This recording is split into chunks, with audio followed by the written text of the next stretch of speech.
And it's really what led me to my relationship with the Yankees, what led me to my relationship with so many big name players, not trying to figure out what I can get from them, but what I could do for them, what value I could provide. And value is what you could do for someone that they can't do for themselves. Not enough people talk about value when they're talking about their services and product, is that what they could really do for you that that person can't do for themselves. And that's value. And that usually is the differentiator with so many products, whether they do really well or whether they're extraordinary products or services that you provide. Hey, Nick Nanton here, and thanks for tuning in to Now to Next. I want to make sure you don't miss a single episode of this show on YouTube. So before we continue, be sure to subscribe to our channel and ring the bell to get notified about our latest videos. You have the option to be notified for occasional videos or all of them. If you're on your phone, just go into your settings and switch on notifications. Thanks for watching. Hey everybody, Nick Nanton here, and welcome back to Now to Next. I have got Brandon Steiner here with me on this episode of the podcast and live stream. And I've known Brandon for a little while. We connected maybe a year or two ago through our mutual friend, Rudy. And it's great to have you on, Brandon. How you doing, man? Nice to see you. And, Rudy is always an inspiration. So now as I'm talking to you, I'm going to be looking at that jersey thinking that I got to put in 120% into this conversation. I love it. Brandon, you got a super unique story. I wasn't even aware of all of it until I started digging into your books. And so I'm excited to dig into it. I'm going to give a brief bio here so everyone knows who we're speaking with. And here goes. Brandon Steiner is an author, speaker, and media personality who founded Steiner Sports, a sports marketing and memorabilia company in 1987 and grew it into a $50 million empire and the most successful sports memorabilia company of its kind. He has worked with some of the biggest athletes and brands in the world and is also widely known for having bought the old Yankee Stadium, which is an epic story we're going to get into. Brandon's the author of 3 books. You should check them all out. The Business Playbook, You Gotta Have Balls, and Living on Purpose. So we'll talk a little bit about each of those. Today, Brandon speaks worldwide, mostly through Zoom today, to audiences primarily on the topic of how to grow your business by differentiating yourself from your competitors through building relationships, motivating your team, increasing productivity, and anticipating your customers' needs. And by the way, some of those phrases can sound cliche because a lot of people pretend they know about them, but Brandon really does. So I'm excited to go through that. And he's also the founder and CEO of CollectibleXchange and the Steiner Agency. Brandon lives in Scarsdale, New York with his wife, Mara, and they have 3 grown children. Brandon, did I lose you? Not at all. Just dropped something on the floor. Oh, you're good. All right. So you're born 1959, Flatbush, Brooklyn, to your parents, and they were extremely poor. Tell me about how that affected you growing up that way. Well, I think when you grow up without some of the necessary things, all you know is what you know until one day you realize that maybe, because you only know what you know. And then one day you realize, I think it was the 5th grade when I got called up to the front of the class. Mr. Kerper, my 5th grade teacher, gave me an envelope of money. And I was like, what's this for? He says, well, we took a collection. We want you to buy some clothes. And even as an 11-year-old, that's very humiliating. And I asked him, I said, how do you know I need clothes? He said, well, you've been wearing the same pants for 3 weeks in a row. I said, well, how do you know that? He said, well, you have a rip in your right knee. And, it hit me. When I went home and I told my mother that we had collected this money, she made me go back and give it back. We're fine. Of course, I was going to buy you clothes at, somewhere at the school break. And, I went back to my room and I did give him back the money. I don't remember what happened there, but it occurred to me that I needed it. I don't know what sparked this thing in my head that I said, Brandon, you need to take control. So I remember going to my mother's room. I remember I'm 11. And I'm like, actually, I was 10 or 11, and I said to my mother, I'm going to go out and get a job. And on Saturday morning, I said, look, don't worry about me anymore. I got it. And I have young kids throughout the years, and I don't know, get your 10, 11-year up just in the morning, get them dressed is a chore, let alone they're going to get up and work on their own. I got up. I spent that whole day up and down the Kings Highway, which is a long strip, and then I found Freddie the Fruit Man, and I started delivering fruit and vegetables and stocking fruit and vegetables. And every Saturday I work all day, and then I started actually working during the week as well. And It's interesting, like when I look back on that story, because, when you go to food banks and you have to get food, you're on food stamps. I mean, it's very humbling and humiliating.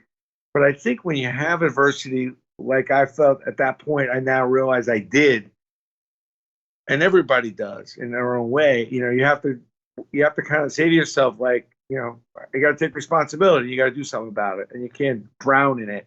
So, I went and I did something about it, and I've been accountable ever since.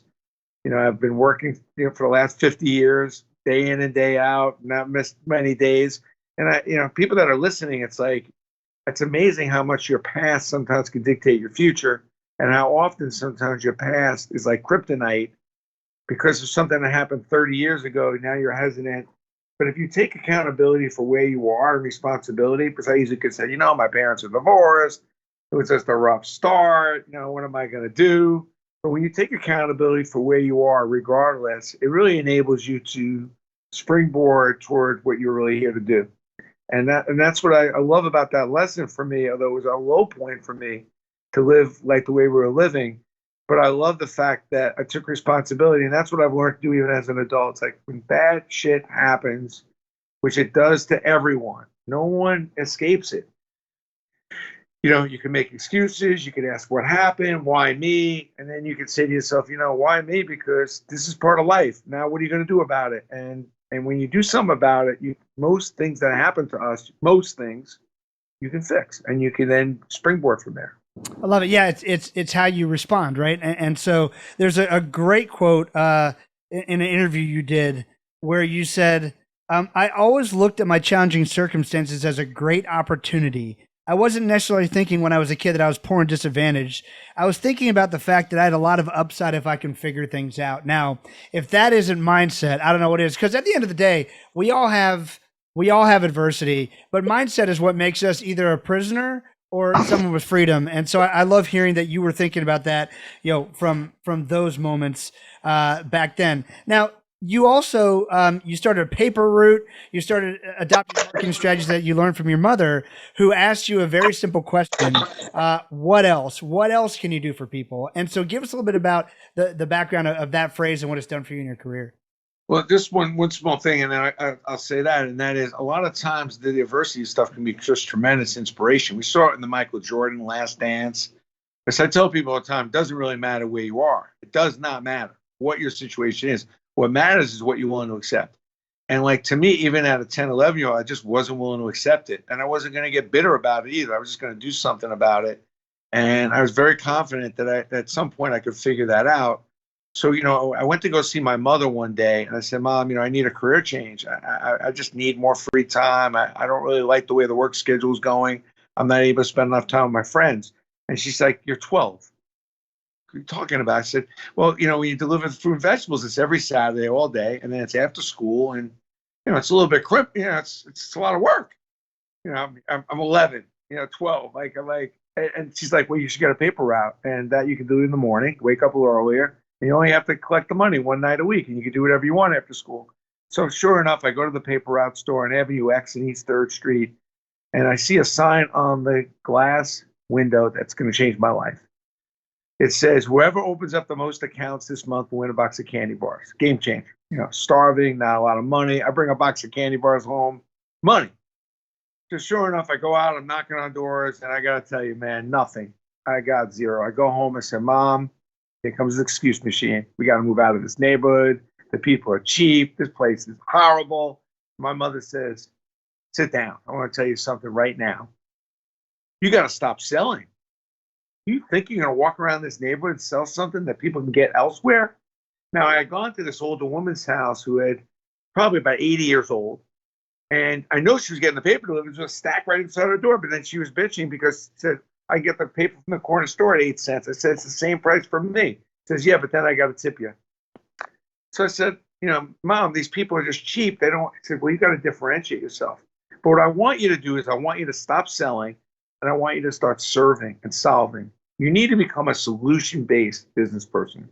Find people's problems and solve them, and then they'll want to do business with you. Differentiate yourself." So I'm knocking on all these doors and everything, and I got to tell you, nothing. I go back to this woman's door. It's 10 o'clock on a Thursday night. I remember like it was yesterday. she thinks it's like a fire. Who knocks on an 80-year-old woman's door at 10 o'clock at night? I said, Sonny, I told you I don't want to get that paper delivered. Are you crazy? Is something wrong? I said, just give me 1 minute, man. If there's torrential downpour, snowstorm, heat wave, the weather's just bad, a woman such as yourself shouldn't be outside, and I bring you milk and bagels every Wednesday and Sunday. And if you need something else, I'll bring you that too. You would do that for me? I said, I'm concerned. A woman, you're a little elderly, bad weather, you probably need some help. That is so sweet. So she signs up and gets the paper for me. What I didn't realize that she knew everyone in the neighborhood. She was the general. I went from 29 dailies to 199 dailies and 234 Sundays. Crazy I even remember that number. And I had swagger and I was rock and roll. I couldn't even deliver the papers on a bicycle. I had to get 2 shopping carts, two rides on Sunday. And what I tell people when I tell that story, which a lot of people have delivered papers back in the day, is first of all, you're listening to your customers and really understanding what they need, not what you want to sell. And are you a solution-based salesperson? Are you thinking about your customers and what problems you could solve? And I found an elderly woman who, of course, when there's ice and snowstorms, that's an issue for her to get outside and get her basic needs. And now she's got somebody that could do that for her. In exchange, she's going to tip me a little bit to get the paper. I didn't realize it was going to be the mother load. But I think that happens so often in business that you're so consumed with selling what you want, you're not really listening to what the customer really needs and how they need it presented. And it's a game changer for me in my life, that lesson about serving, solving, and being a solution-based salesperson. And it's really what led me to my relationship with the Yankees, what led me to my relationship with so many big-name players, not trying to figure out what I can get from them, but what I could do for them, what value I could provide. And value is what you could do for someone that they can't do for themselves. Not enough people talk about value when they're talking about their services and product, is that what they could really do for you that that person can't do for themselves. And that's value. And that usually is the differentiator with so many products, whether they do really well or whether they're extraordinary products or services that you provide. I love it. I have not heard that definition of value, but it's super simple and concise. I've always told my clients when I'm sharing with them, price is only an issue when value is a mystery. If you build the value in anything you like that to someone, then the price doesn't matter. It's as one of my mentors, Dan Kennedy, would say, really what you're trying to do is sell money at a discount because everyone will buy that, right? So how do you figure out how to make it that valuable? The other thing that I love about that is just, I share with my clients, and anytime you're not sure what to do next, pandemic is a great example right now.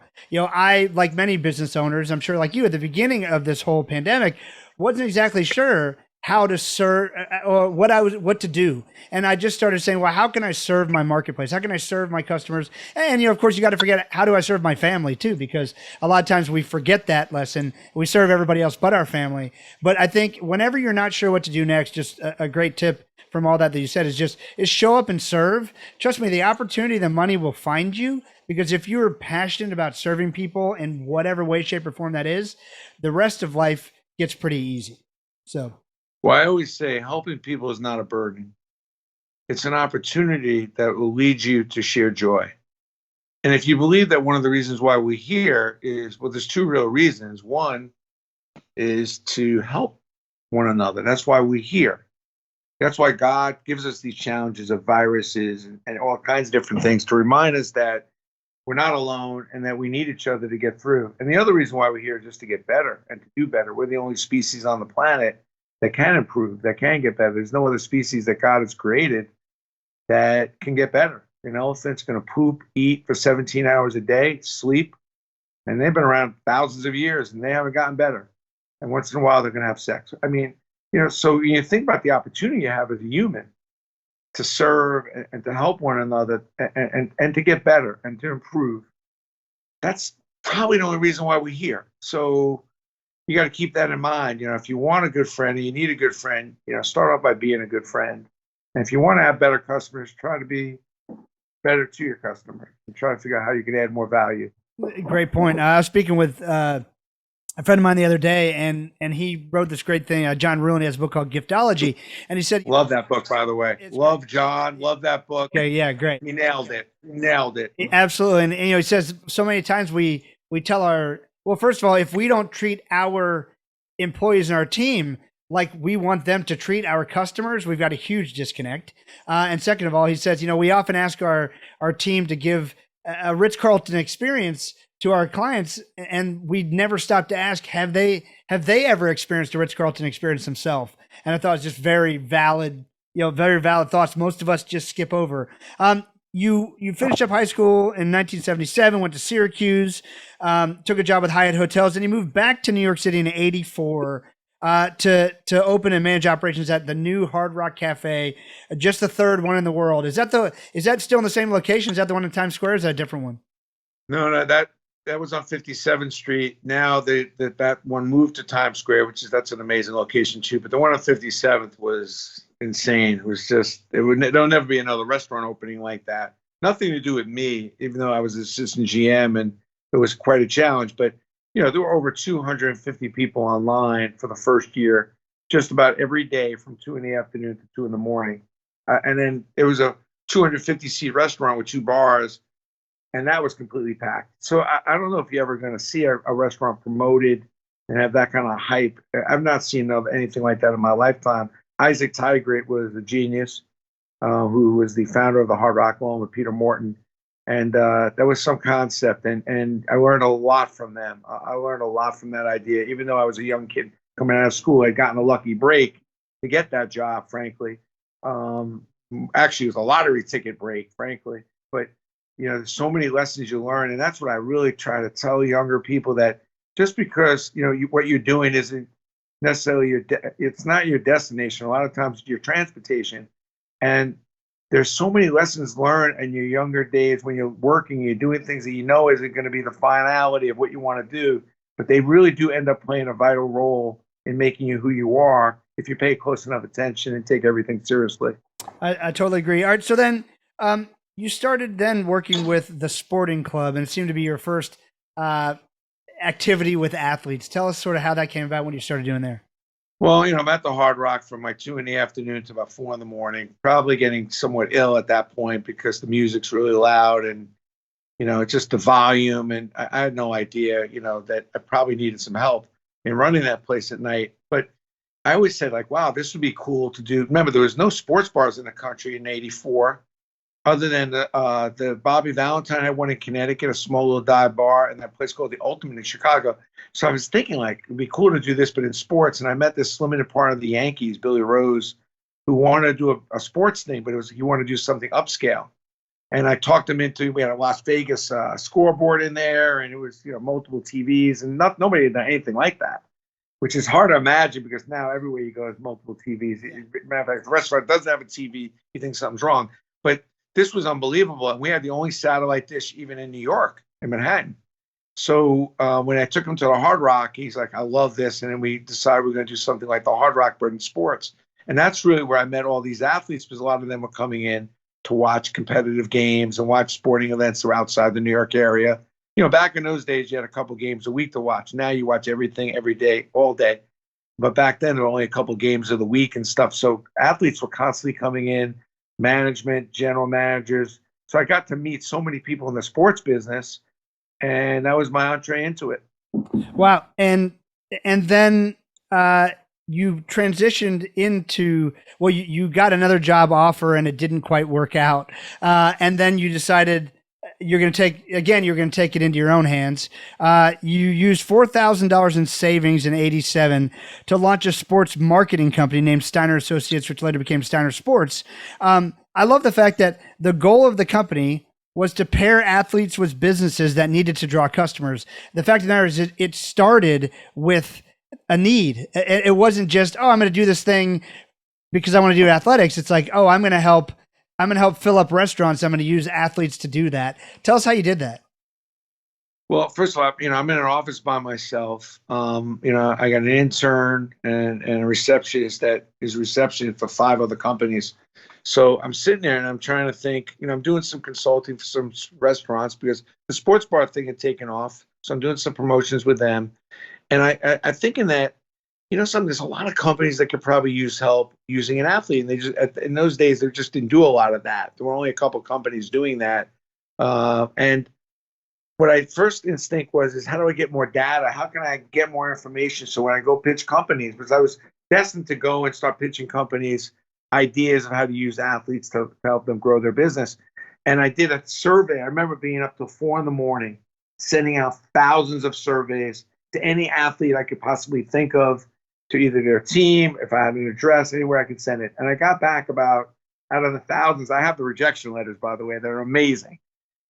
Some really cool ones too. Some really big names. I had some balls back then. I was writing like every athlete, but a lot of them filled out the survey. And remember, there was no computers there.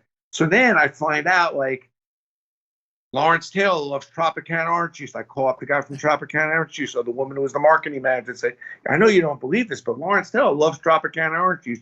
You should use him in a promotion. He loves the product. We could probably do something for some trade where you give him all the orange juice he wants and a little bit of money. And I started calling up companies with that kind of mindset. And I had all this data that I just remember how it was such an ordeal to put together a computer program that I could take all this data and put it on. So when people would call me, I would know athletes that were sick, athletes that have certain products they like, things they like to wear, games they like to play, if they have kids, parents that died of certain illnesses. So when I would call pharmaceutical companies, I would say, oh, you get this new knee product? I'll give you 10 athletes right now that have a knee problem, that had ACL injuries or whatever. And I became a really good source for companies to use me that wanted to really make an honest, authentic connection with a talent. And that's really how I got my company started. That, and I was doing the player fan mail. I, again, find value. Like, I said, how do I get closer to these athletes? So I went to like 15 athletes in the area and said, who's doing your fan mail? You got boxes of fan mail piling up. There was no internet. And they felt guilty about throwing it out. So I would take those boxes of fan mail, go through them. Out of like 2,000 letters, maybe there were 2 opportunities maybe to make some money. A bunch of sick kids you want to take care of. So I have to go back, have the athlete sign a nice card or a letter, hoping they feel better, whatever, or maybe even call the kid. And I found purpose. It was like the athletes were appreciating something I was doing for them that they couldn't do themselves. So it was a simple strategy of how do we get closer with the athletes and how do I come up with an idea that gets me on the phone with corporate clients without just hanging up on me thinking I was just going to pitch them. I love it. Again, it's about serving. And so where did you start getting into the memorabilia side of the business? Because really you pretty much created that business. How did that come about? It came about, I was at Nathan's. We just did a grand opening with Everson Walls. Seems like it was yesterday. It was 1991. And I think I gave Everson Walls $1,500. There's a whole day on Sunday. And I think I made $250. And I remember coming home, my wife saying, I think you may want to start looking for a job because you're working like crazy, which I was. And I wasn't making that much money. And I said, honey, no question, on Monday, I'm gonna start looking. You're right. We're going to have a family one day. And I went on my way to the office and said, there's just no way I could look for a job. I got to make this work. Again, back to acceptance, high level of non-acceptance. So I start really thinking about what I could do. And one of the things I thought of was that every time I do an appearance, maybe they'll want to buy some collectibles along with it. I wasn't thinking about starting a collectible business. I was thinking you go book Roger Staubach. I bring some helmets, some footballs. You give that to your clients. You give that as a gift to some of your employees. And I was just thinking of a corporate kind of add-on extension. I book Roger Staubach for 10 grand. I make $1,000. I go sell a bunch of helmets, footballs, and everything else. I could probably make a couple grand on that. Now I'm expanding my margin. Plus, I'm serving the client, giving them some stuff that they really want.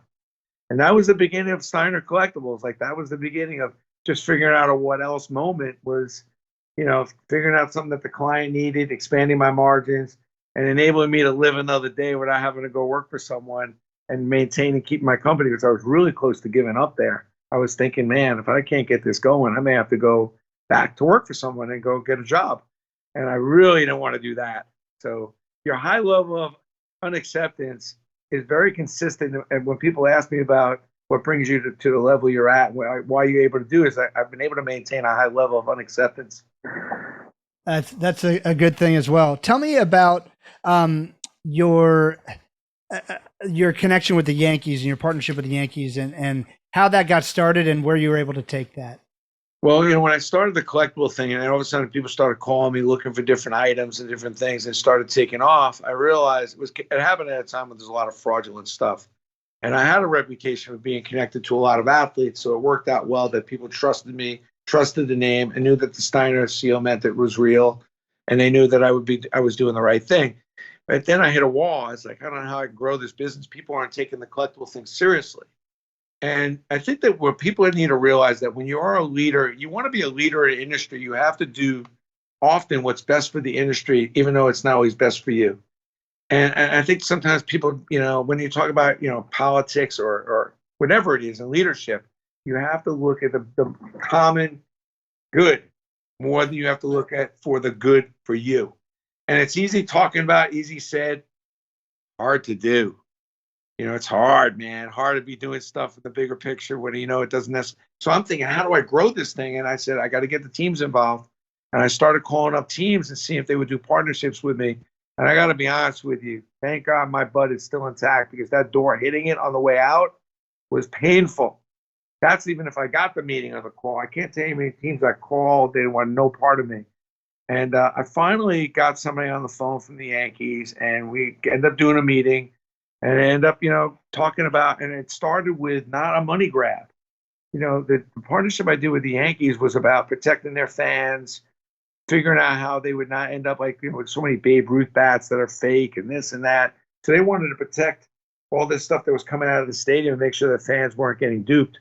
So it started by just putting together a program maybe that had higher level of authentication and making sure that the stuff that was leaving the stadium was done the right way and put into the right hands. And then, Randy Levine and, we talked for a long time, and we ended up coming up with an idea of starting a joint venture in a company. And part of that deal was an understanding that if they ever sold the stadium, that maybe they would hopefully get me involved with that. What I love about the Yankees is they keep their word. They're very smart. And, 3 or 4 years later, after I started that partnership, they're like, by the way, we're building a new stadium. I said, can I take the old one down? Well, it's not going to be easy. I think it was we had to put $18.5 million up to do it. And I had a pretty aggressive, slow, long-winding process. I wanted to cut it up into hundreds of thousands of pieces. Yep. And most people didn't agree with me on it. But when I sat with the Yankees, I said, look, this is a very emotional thing to leave that stadium. And I think we got to take it down with respect. I think we got to give as many Yankee fans a chance to buy it, whatever it is, a piece of the black, a piece of the foul pole, a piece of the grass, some dirt, a locker, a chair, whatever it is. And something, they supported me.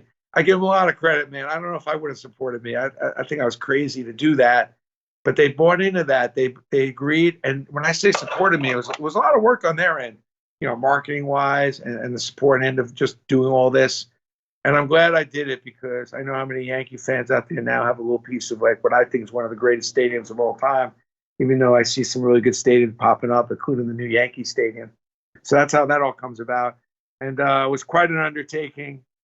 It was because, the partnership with the Yankees, which led to the Red Sox, the Cubs, the Dodgers, Notre Dame, Alabama, it really was to get the industry going and to give it the pop that I know it needed. And I figured, look, if I can get the industry going, I'm a leader. I'll benefit too, because as the industry goes, I go. But I had to go do that because I was really struggling to get the teams and the players to understand what I was doing in the bigger picture. And I knew once the teams got involved, they could promote it to their fans, which is ultimately my customer. And I knew the business would get bigger, and it did. And I'm glad I did it. It didn't benefit me as much as when I look back on it, as much as maybe I would have liked. But I now look at so many teams that have used my system and used my process to formulate authentication divisions, and it's now made the autograph and made memorabilia business so much bigger. And I'm glad I was able to play a role in that. That's awesome. And you ultimately sold Steiner Sports, and then you've created some new things. The CollectibleXchange and the Steiner Agency. Tell us what you're doing these days. I mean, the Steiner Agency is the same thing I've been doing since day one, which is, basically helping companies grow using athletes. And I do it on a little higher level now, because there are a lot of companies, a lot of startups there where athletes will invest in those companies, or they want them as spokespersons and partnerships. And being that there's so many small new companies, that's been a lot of fun for me, that part of the business. CollectibleXchange is something that, after putting 30 million collectibles out into the marketplace over these years, there's so much stuff out there, and there really isn't a safe, good platform for people to sell their stuff. So here I am. I created a kind of a much better form of eBay, but just for collectibles. That's for CollectibleXchange, is for people to buy and sell their stuff. And then in about a month, in the middle of January, we're launching Athlete Direct, which is a similar site, but just for athletes alone, where you can buy stuff directly from athletes. And Only athletes or professional college coaches can put stuff up on Athlete Direct.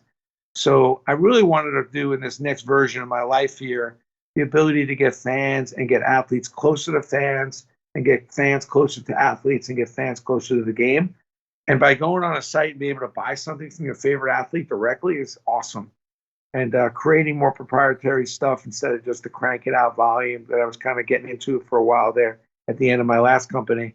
CollectibleXchange is we're doing more proprietary stuff. Love it. Now, yeah, getting into sort of that bespoke level of what you could provide if the athlete's willing to do it and you've got a buyer is pretty interesting. What are some of the most interesting collectibles you've ever seen? Maybe things that surprised you their value, or surprised someone would sell something like that. What are some of the more interesting things you've seen?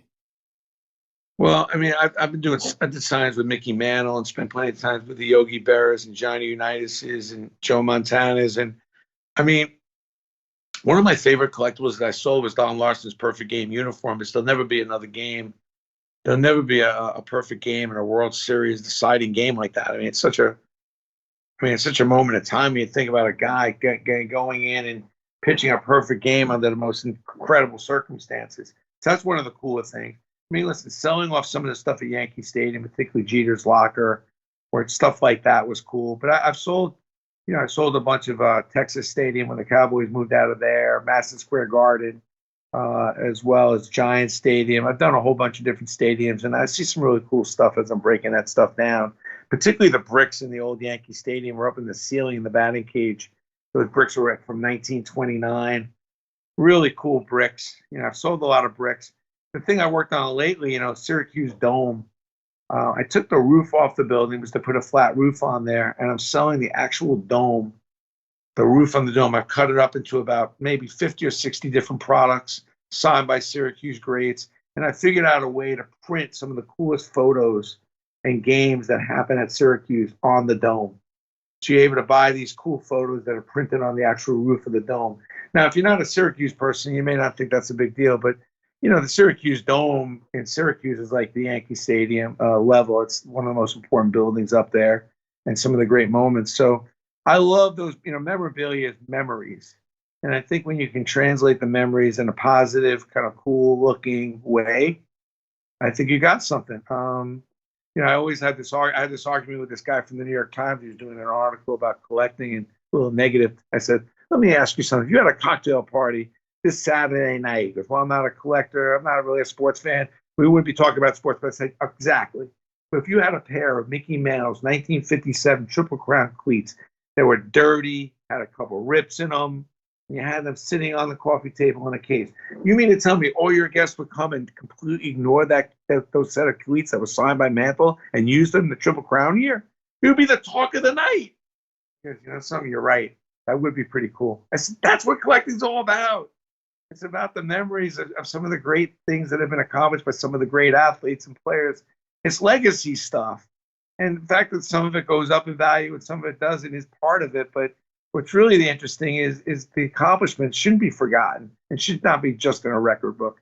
And that's what I love about the whole business is you can kind of extend that legacy.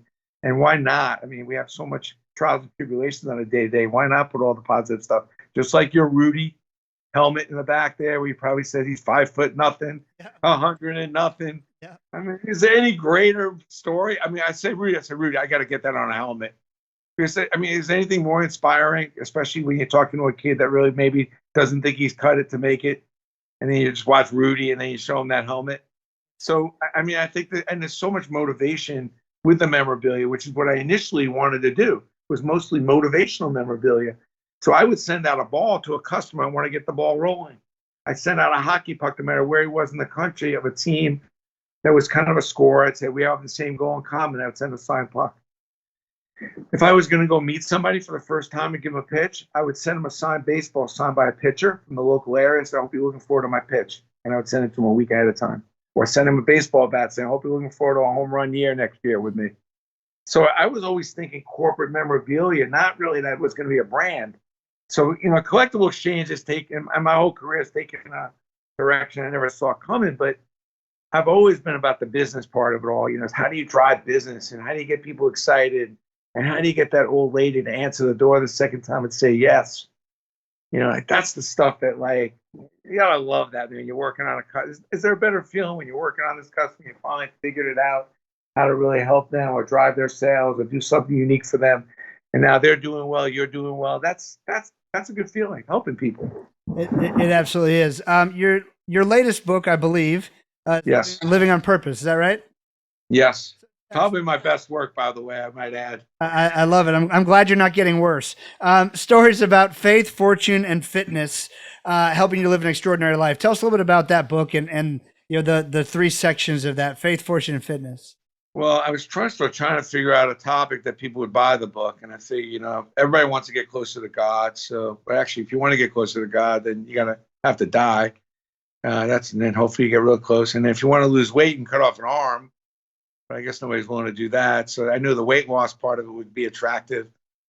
And then everybody wants to get rich, but there's no get rich scheme other than if you have a relative that's rich and leaves you in their will, maybe, or you buy a lottery ticket. So, but those are three hot buttons, and that's how I come up with the name of the book.